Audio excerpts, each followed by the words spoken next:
Hey Canine Crew, and welcome back to the channel.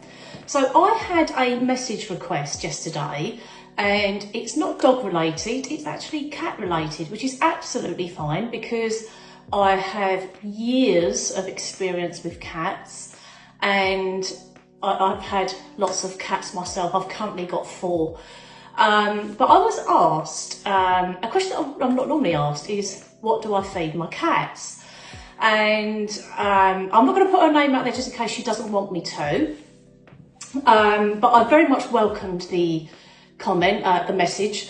And basically I said I would do a video today to let people know my journey on what I feed my cats.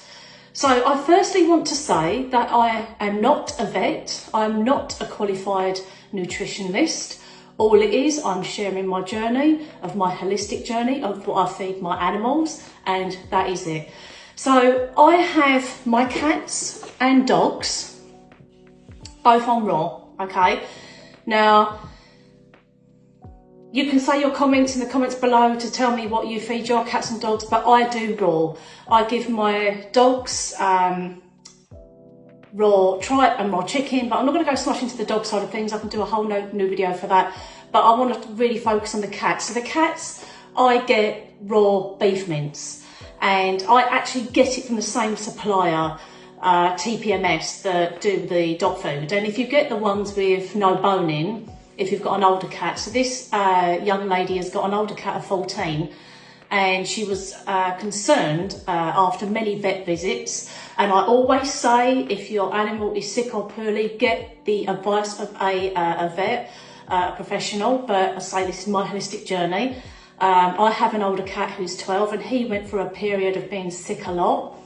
And I personally was addressing his diet, because most illnesses come from the gut. That is like your project manager. The liver and the gut is your project manager of your body, and it works the same with animals. So I went to address what he was eating, what was making him sick.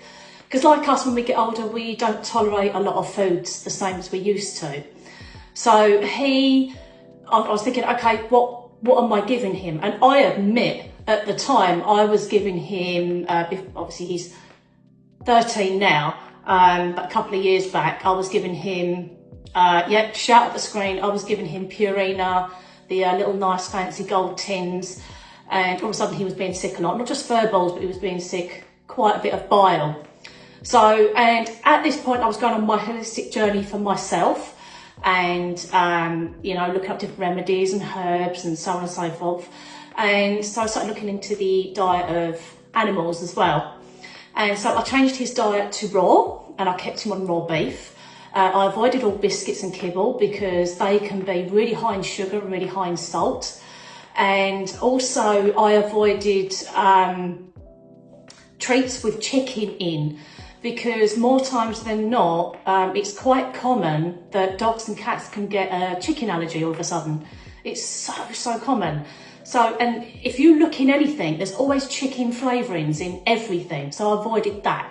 So my answer to this young lady is I feed my older cat, they're all on raw, but the older cat's on raw as well. And I like to mix it up a little bit as well. So you need to get the nutrients in them.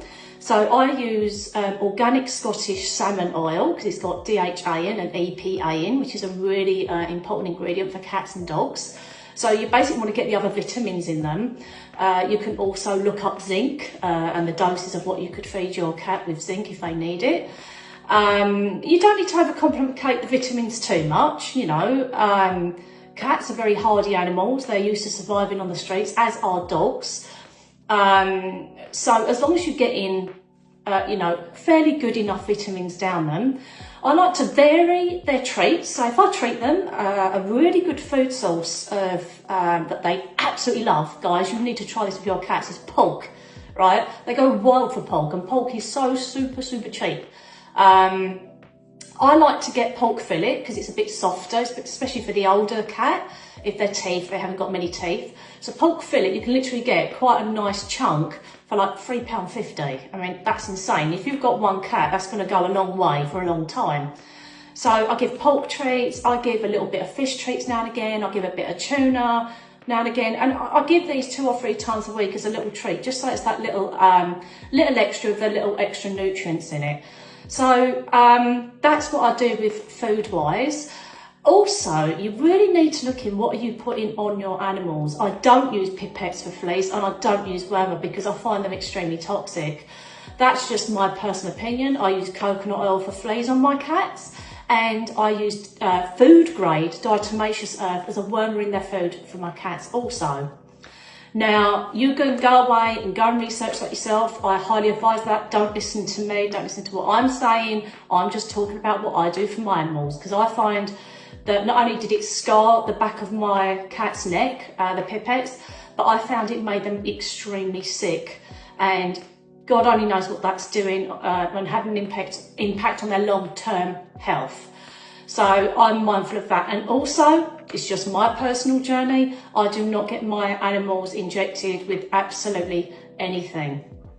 As I say, I treat my animals holistically. I have had probably over 15 cats in my lifetime, and I've had oh my goodness, 1, 2, 3, probably over 10 dogs in my lifetime, family dogs and the dogs we've got now, and I don't have them injected. That's my personal opinion. I prefer titer tests. Look up titer tests just to check where they're at, and if something needs doing then I'll do it, but I haven't needed to, and not one of my animals have died from a condition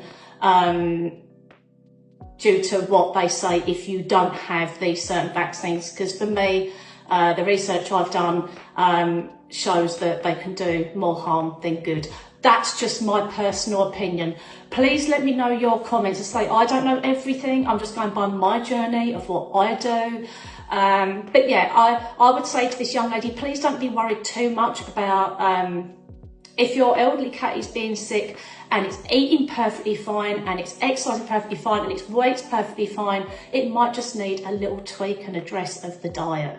But as I say, please do get veterinary expert advice. But this is just me.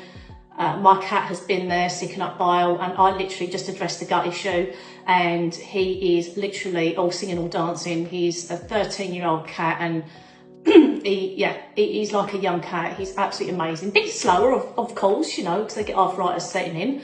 But he's doing really, really well. His coat is lovely. Everything is absolutely wonderful. Anyway, give me a comment. What do you give your dogs and cats? What do you feed them? How do you treat them in the way of worming or fleeing? What's your experience of all that? What's your experience with vaccinations? Please do let me know, because I would absolutely love to hear your comments, and we can all learn from each other. You know, this is not just learning from me. I can learn from you guys. So please pop in the comment what you think. And if you've liked this video, give it a like. Please share with anyone you know that might find benefit of this information. And yeah, hope you've enjoyed it. Anyway, have a wonderful day, Canine Crew, and I will see you in the next video.